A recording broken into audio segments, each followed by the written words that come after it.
Okay. All right, let's go ahead and get started then. Again, this is being recorded, so if you know of one of your colleagues that was hoping to join, we will be sending the recording out after the call, after the webinar. All right. Well, welcome today. My name is Austin. I am the Client Growth Manager here at Param. I will be hosting today's webinar, which is going to be focusing on key features behind the effective staff management. So we're going to be really focusing on what we classify persons or employees, your staff, how to add them into the system, how to add different positions, and a few tips and tricks along the way. So that's going to be the main focus today. I am joined today by my colleague Alo, who would be readily available to you. So if you have any questions, feel free to put them in the chat right there, or the questions in it, excuse me, the questions and answers section, and he'll be able to answer those right away for you. Otherwise, just sit back and relax, and I will go ahead and show you how you can utilize Param's features for employees and employee management. All right, so let's start with today. We're going to be just logging in. As we see, we have the system here. We're going to start off with just creating an employee and the various methods that you can do that within Param. So we'll go over to the people field right here. Go ahead and click on employees, and this takes us to Param's employee list. Of course, everyone's going to have a variety of size amounts of your employees. So again, this is the employee list. If I've gone over it many times before in our previous webinars, but it's always good to point it out, is what you see on the left-hand side is going to be our Param's filters. This is very common throughout the system. So if you understand it on one page, information is going to come across on another. The main point being is that you have the ability to, of course, filter, see the data that you want to see within the system, change the various filters here. You have your active, you have your pending, your terminated, etc. At the moment, please remember pending, because I'm going to be going into the details of that in a moment on one way to add your staff. And then, of course, a variety of filters there. Additionally, to help change the information that you're looking at within the system, we have the columns option over here. So simple tick box solution. If you want to see the positions, if you want to see any sort of person's ID, Param ID, anything that you want to see here, and have that in column, break it down to only the necessary information, that's where you're going to be doing that. Alongside that, real quick, is going to be the filters save view. So right there, you're going to be able to save that view. So you can set it as your default, be it like, okay, I want to see these employees, say, at this location within this department every single time, because that's what you focus on for you and your role. And you can certainly do that. You can add that, of course, give it a title. And then you also have the ability to share this view with others. So that would be, others would be able to click this drop down over here on the left, and then also refer to that exact same staff, in this case, staff list. Again, these filtering save view options are going to be on a variety of other pages, such as financial reports or your calendars, etc. So you can always pass on, be like, okay, please check the employee list, look at the save view titled so and so. And then that way you're all looking at the same data, and there's no confusion based off of maybe someone did filters a little bit differently. All right, so let's go ahead and jump into just adding an employee. So what you can do, the general process for adding an employee is just one by one. So adding an employee is as easy as clicking that add a person button. So we'll go ahead and add a person in there. We'll do Tom, and we'll name him Jones. And we'll go Tom Jones test at email.com. Basic information. This process, honestly, pretty straightforward. You're filling in a bit of the information beforehand, and then creating that initial employee profile. We have employment types. So employment types are the variety of ways that you can, separate your employees. In this case, we just have standard. Typical use cases for this for a lot of our clients are going to be, say, temporary staff, visa-based workers. One way is also contractors. So within Param, we have subcontractors here. However, if you are hiring contractors or, lease, you got to, bringing on contractors or subcontractors, but you also want to track their time. One of the key differences between employees and subcontractors is you can assign the shifts and clock in and out with employees where you can't with that. So that is where employment types definitely come in handy for just getting them on their list and then assigning them a subcontractor, and then again utilizing those filters that we just spoke about earlier to separate them from your standard employee list. Of course, contract information, and then we have departments and then positions. We're going to go over positions, how you add positions, but this is a good moment to also state another way. So in that employee creation step, you can already add those positions to, say, Tom Jones in this case. Lastly, we have give access to staff portal. I want to bring this to attention is, as you can see, it's turned on. If I was to save and continue and then finish this employee setup process, an automated email, which I'm assuming most of you have already received before, an automatic email will be sent out, including all the login details and that one password, that first login password, excuse me, for that employee. The key thing to keep in mind is, especially when I work with clients and I'm getting them up and running with Param, is that I actually, depending on how far you are in setting up your Param system, is determining on the thought process if you want to grant access to your employees or not yet.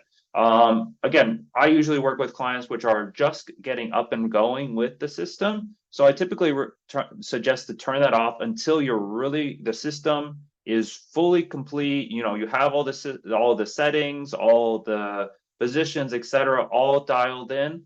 And then you have the initial conversation with your staff. Say, okay, we are implementing Param, or this is Param. This is going to be what you're going to be using for shift management and clocking in and out. And then once you've had that conversation, then you grant access to your staff. But I just want to bring that up. So right now we'll just turn it off for the time being. Going in, and we've gone ahead and created a first step. We provide some general contact information, phone number, address, that country, etc. Go into the next one. We have our gender, date of birth, nationality, and then any sort of visa requirements as we're seeing here. And then we'll go ahead and save and finish. That has then now created Tom Jones as an employee. And we can go ahead and explore his profile as we see here. I'm going to be diving into a few of these fields in a moment. But for now, I just want to focus on the creation of an employee for now, and then the other options that we can go ahead with. So let's go back to the employees list, and we're going to then be discussing the import process. So the import process would be for, again, some of my clients that I'm working with, and they're starting from scratch. If you, and I'm working with them. And quick note, if you're looking at Param and you're new to Param, and you're not yet a client, we do have onboarding services. It's a paid additional service where myself or my colleague would be working with you one-on-one for a set amount of hours, and we would be helping you with, depending on the hours, of course, and we'd be helping you with data imports, site creation, site setup, these sort of things, and then also consulting you on typical use case for your industry. And so this is I'm typically where a lot of that importing comes in, is during that initial setup phase to setting up your system, getting all your data in. And that's where, I'd be working with you. Either I would do the imports based for you, or I would be happily able to instruct you, like I am right now, on how to do a data import. So I just wanted to bring up that we do have onboarding services at an additional cost, and we'd be happy to discuss that if that interests you. So doing imports, very straightforward. We have over here on the right-hand side, next to that add person, as you can see, we have that import from file. So this is where you're going to be importing. We have a downloads template right here, which you would be able to just simply download, fill in your employee information associated with it, and then download this CSV file. And we'll go back, download that CSV file, and then simply drag and drop, of course, click and select it. and that you would be then following that import process. It's you would then just need to simply drag and drop and drag and drop, match the fields with what is going to be going into Param, as you can see here, and then follow through with those simple instructions. I'm not going to go dive into this too much, as it definitely has its own conversation on its own, but this is something that you can definitely utilize if you're bringing in, I would typically say, more than, say, 30 employees. If you want to bring them all at once, then more than 30 to 50. I mean, you can do one by one, of course. But yeah, that's typically how, again, that's typically what we are working with if you're starting new from Param, and you're starting from scratch and want to bring in your 50 to 100, 200, etc. plus employee list from a previous system. Then what we have is, additionally, we have an invitations page for bringing in employees. This is where you simply add an email address, go in, and you can adjust, of course, the message that they would receive, and you can go ahead and send those out directly from that page. So as you can see, resend invites, delete any sort of invitations, that sort of deal. Very straightforward. It is the difference here is you do have to manually enter the email addresses to add those.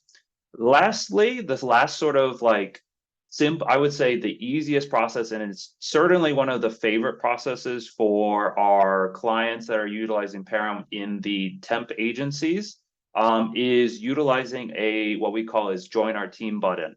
So the join our team button, if I go ahead and log out right here, you're going to see a join our team button. So if you are, say, this, I mean, it is very popular for our temp agency clients. However, really anyone could utilize this in their employee recruitment phase. So what this does is, all you would simply need to do is copy this link here, send it to that potential employee, or share it with on a website, say in the temp agency of example, of course, again, is, oh, are you interested in joining so-and-so organization? Go ahead and set up your profile here. What that does is when they go to this page, they can click on join the team. They would just need to enter their email address, create a password, and then click register. They would receive their first login details. That would bring them into a staff portal setup phase where they would be able to fill in their information one by one, and where we would be seeing that and where we can set that up.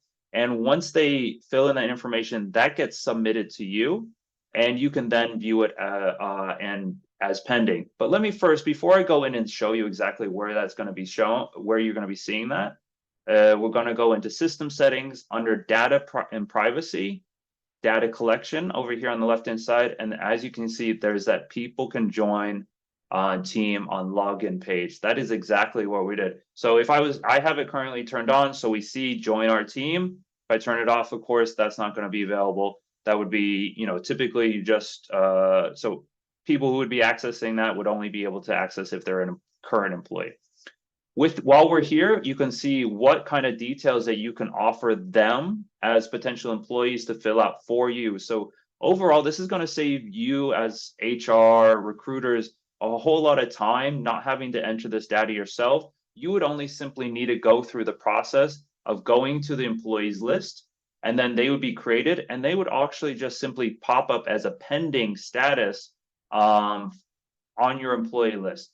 We don't have an example at the moment, but all you would need to do then is just review their data, review any documentation that they would have, and then approve it or deny them, basically terminate, and changing their account status to active or terminated. From there, boom. Again, very popular with the temp agency where they're getting tens to potentially hundreds coming in at a given time. They're not going to their staff, their internal operations team, they're not going to be having the time to enter all those manually, especially if maybe a good percentage of them are not going to be processing or proceeding through into the employee status. So it does save you quite a lot of time. Going then into the next step of the, say, employee management stage is determining which are, say, your clocking in, standard employee, clocking in, clocking out, showing up for shifts, and then differentiate those from supervisors, managers, etc. So there's going to be roles within Param. So you're going to find roles under the roles field here, and we're going to see 4 different fields. Super admins, of course, are going to be individuals such as myself who have access to everything. Then we have our location supervisors. Location supervisors are going to be managing a particular location. Of course, we can add them. So this is very easy, straightforward situation. We'll go ahead and add Allison Davis, and she's going to be a supervisor for Evergreen Health Institute. And she gets added in. What that does is Allison is going to only see the information associated with Evergreen Health Institute. So she's only going to see that the schedule for and create shifts under the calendar for Evergreen Health Institute's locations. So any locations associated with that, or excuse me, anything, at that location, excuse me. And then we additionally would have department supervisors, same process, select the individual. Alex Jenkins, he's going to be managing the care assistants or Central London. Just to clear up some, what you have is you have the ability to also utilize the departments as regions. I will not go in, I won't go too far into this, but I'll be happy to have a call with you one-on-one on how you can utilize departments further. But I just wanted to bring that up real quick. So you have obviously your typical thought process of like, accounting, HR departments, but you also have the ability to separate those based off locations because they are associated with locations within Param. Additionally, then we have our managers, and I already mentioned it before, is super admins. So if you're in the process of, adding your team, building up your site, adding a new employee, and you're not really sure where they would fit in perfectly, this is exactly where you can utilize in the system settings over here our roles and permissions breakdown. This is going to show you exactly what capabilities those particular roles have within the system, what they have access to, what they can change, what they can delete, as you can see here. And some of them, as you see, are permanently turned on for, say, super admin. Of course, everything's turned on. We don't want them to lose access to anything. Managers, we can adjust whether financial information is shown to them. For department supervisors, we can change their ability to adjust clients, locations.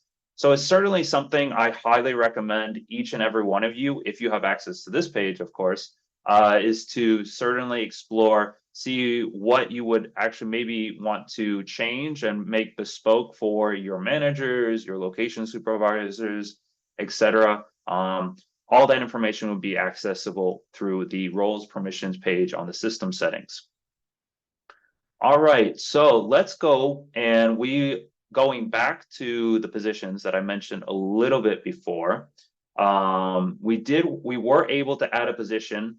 We could add position, excuse me, for that employee that we created together. But there's actually a couple more places that you can add positions for your staff. Excuse me. So one way is just simply going into the employee profile. So let's go, and we had Tom Jones over here a moment ago. So Tom Jones is a new employee. We don't have access granted him. Again, we want to make sure that he is all good and set up and ready to go right when we grant access to him. So he's not, potentially no back and forth with questions. What about this? What about that? As soon as Tom Jones gets set up and granted access, he can start applying for shifts. In order to do that, we want to have him assigned to the appropriate positions. So we go into Tom Jones's profile here, and we see the status of positions right there. Go ahead and add the positions, as you can see here, and we can adjust the positions as such. Then we have the ability to add them as a paramedic, a senior first aider, those sort of things, as you can see. The other process that we're going to need to do as well, apologies, one sec.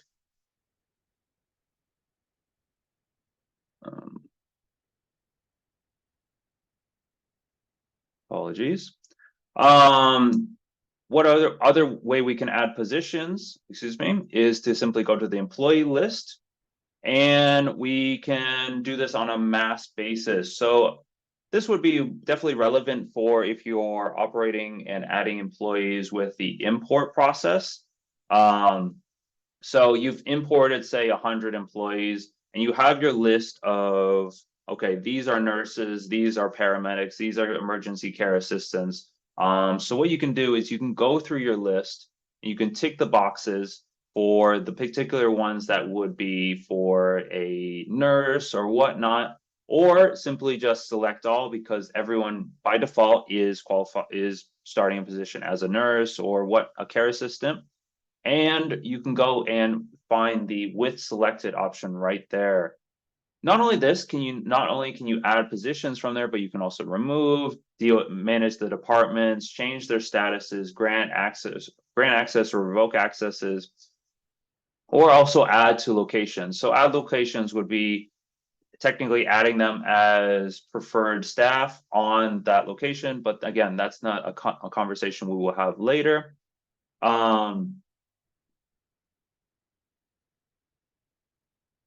Then what we're going to be doing is granting the add positions right here. So that is just going to be, say, first aider, nurse, as you can see, paramedic. Go ahead and grant that to everyone. That has now been added to all that staff. Apologies, one sec.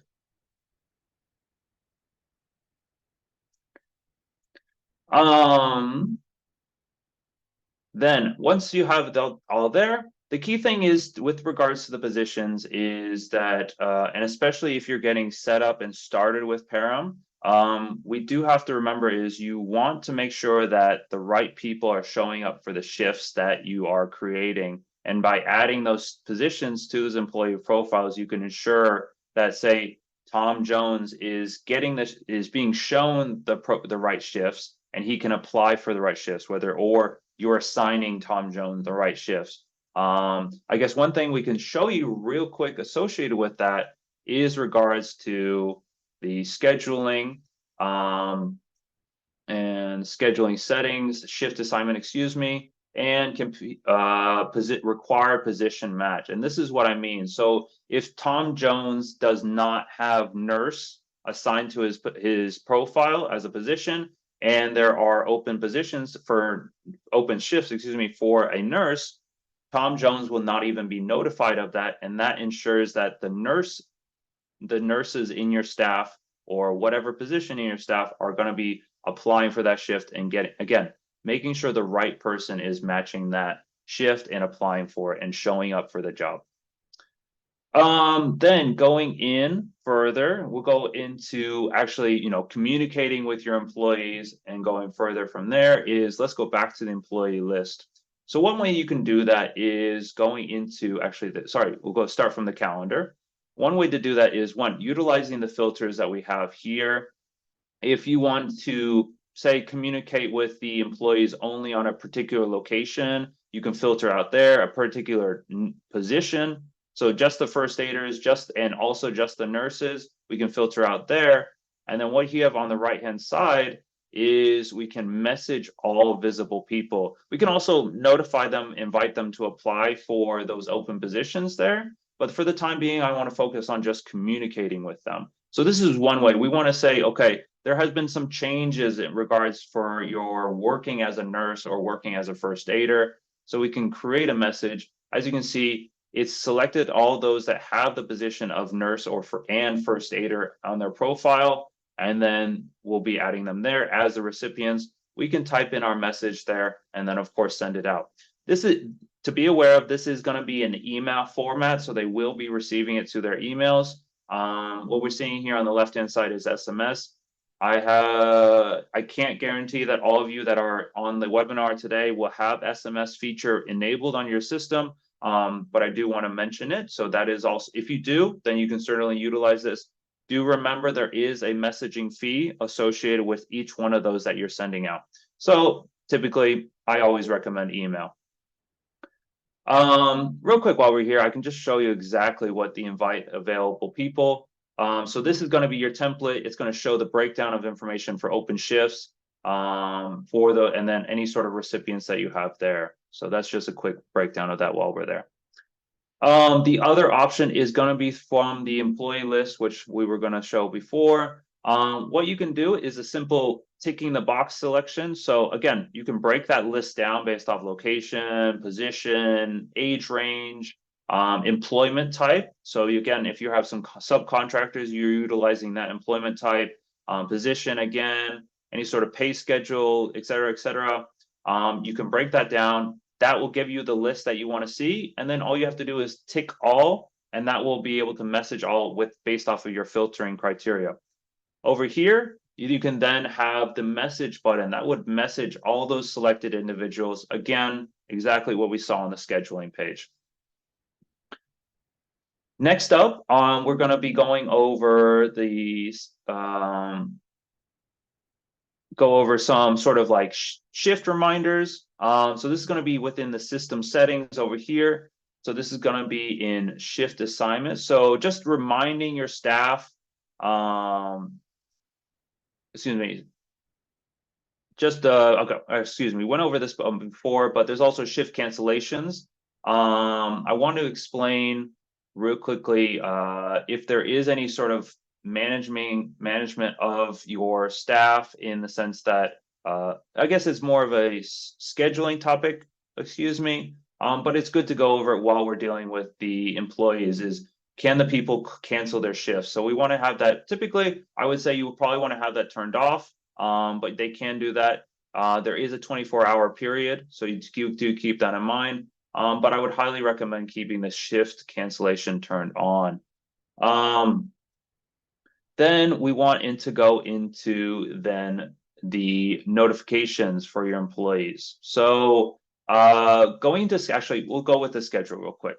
So notifying your employees, similar to the topic of messaging, but what Param does on the back end on notifying employees is, as long as your staff has notifications turned on for their phone and they have the Param app downloaded, any shifts that you would be creating as a, say, an open shift, would be, as soon as you click that save button right here, your staff is going to be notified right away through their device if they match that criteria. So if they have, in the case of they have the nurse position associated linked to their account, they will be notified of a new nurse shift that you've created.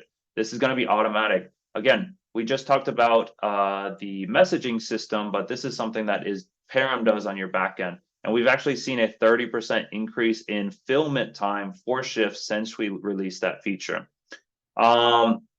Going into actual managing of the notifications, there's a couple different places. There is an on a employee basis notification setting. So let's go back to Tom over here. We'll go into Tom's profile.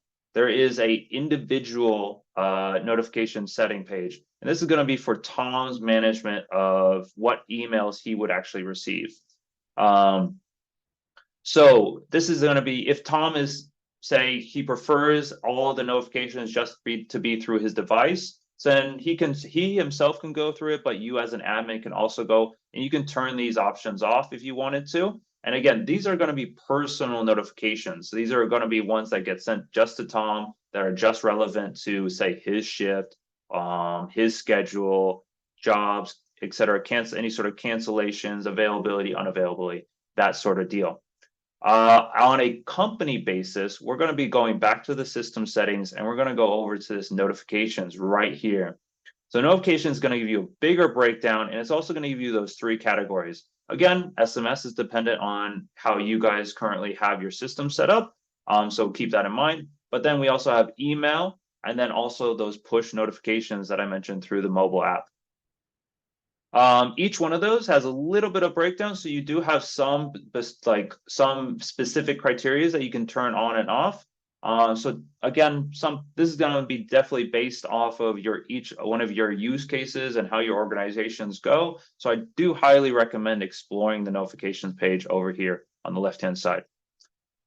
And then that pretty much sums up the notifications. And then lastly, let's go ahead, and I did talk about employment types a little bit before, but let's go ahead and just quickly go over how you would set up, say, that subcontractor notification, that employment type, as well as the maybe visa or student, etc. So this is going to be under your people.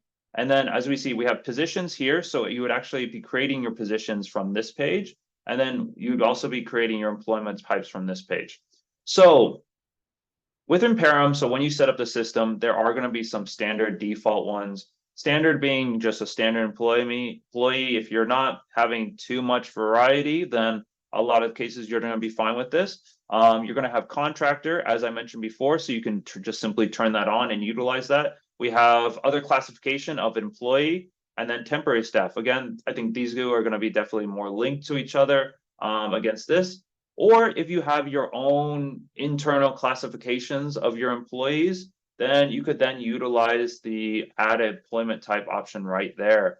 Very straightforward process. Let's do a student, and that way you can differentiate your standard employees against the student. And then additionally to that, with regards to the current laws and regulations on where you are running your business, there's going to be some limitations on how much that student or that visa worker can work on a weekly basis. And that's what's going to be linked with the employment types. As you can see, we're going to have what rest and work and rest rules. Those are going to be under the scheduling settings, and I'll show you that in a moment. But this is what you're linking those to, so you can make sure you're compliant with the local laws and regulations, but also having that filterability as well throughout those different pages that I talked about. So let's go ahead and just quickly save that. And I can show you time, schedule settings, work and rest. So maximum work, say 40 hours a week. If there's rest, as you can see, for under 18, if it's age related, students, etc. And you just need to link those items to an employment type, as you can see there. Certainly create your own rules if you wanted to for both working and rest. So highly recommend exploring that.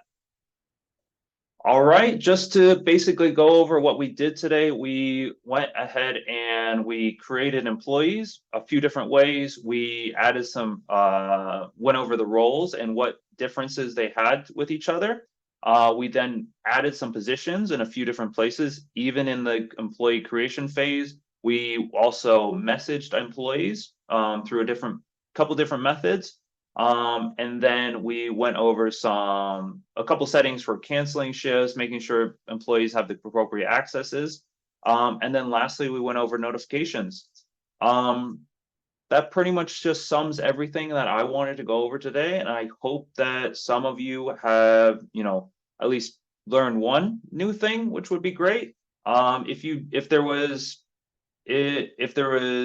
something that you learned, I definitely would like to hear it. So feel free to leave a comment and I'll be happy to hear. If there is if there's any other topics that you would like us to host as a webinar, put them in the comment section too, and we can add that to our webinar agenda. Otherwise, really thank you for joining. If you have any questions, feel free to ask them now. I'm going to be leaving the webinar open for another few more minutes, where myself and Alo are going to be helping answer those questions. Otherwise, if you have questions, you can always reach out to our support team at support@perum.co. Additionally, real quick, I like to always promote this. In the bottom right is going to be where you can directly message our support team and they can respond to you from there.